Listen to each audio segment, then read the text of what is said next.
His players, Jim Johnson was the commanding authority, a demanding, ingenious presence who treated them with respect, dignity, and a firm fist.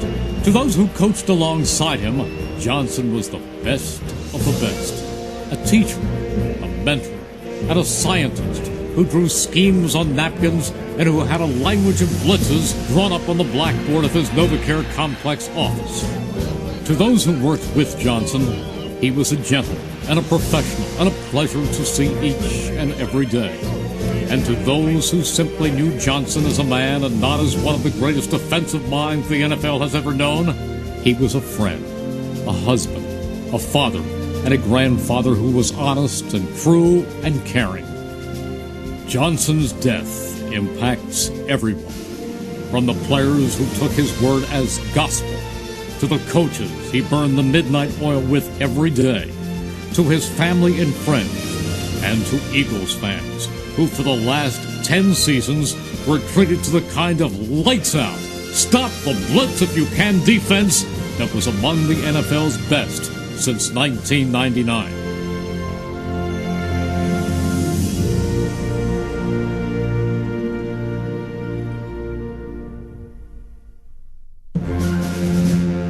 We have been reminded of how fragile life is once again. Johnson leaves behind a world of family and friends, and his legacy in the game of football is not to be forgotten. The Johnson coaching tree has deep roots and strong, unbreakable branches.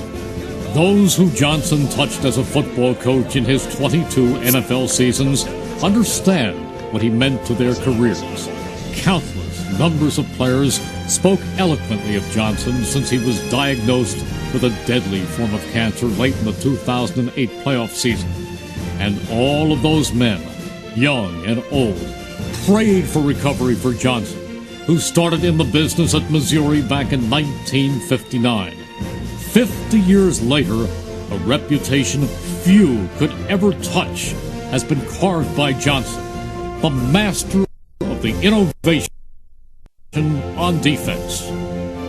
To say that Johnson designed great blitzes is to slight his genius, for he was much, much more than that. Johnson's defenses were far more intricate than simply rushing more men than an offense could block. Johnson was brilliant at finding weaknesses in the offensive blocking scheme and then exploiting those holes. Behind the line of scrimmage, the coverage schemes were brilliantly disguised, and the use of personnel was always so right on. Johnson's Eagles defenses ranked second in the NFL since the 2000 season in the following categories: sacks, tackles for loss, forced fumbles, red zone touchdown efficiency, and third down efficiency. Since 2000, the Eagles have allowed an average of 17.7 points per game, fourth lowest in the league.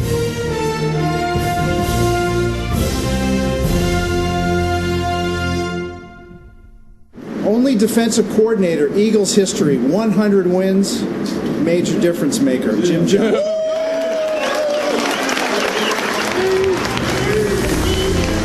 It was an amazing, impressive run of great defense, something the Eagles had never before enjoyed. Johnson was the architect, and in his passing, the Eagles will now look to play the same trademark Jim Johnson defense with tenacity, intelligence, passion, and a team-first attitude. The leaders on this team will rally and play in the long shadow of success that Johnson cast. They'll see him, even if he isn't there in person during an afternoon practice, as he watches over them. When they make a mistake, they'll hear his rumbling voice in its sharp direction, and then they'll do it the right way the next time.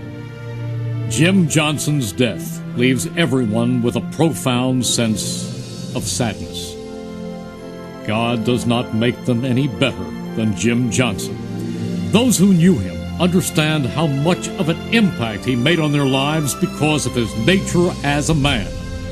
Those who played football for him or alongside him, or who watched his product on the field every Sunday, understood the method of his madness as time and time again the Eagles made the big stops at critical times and won huge games.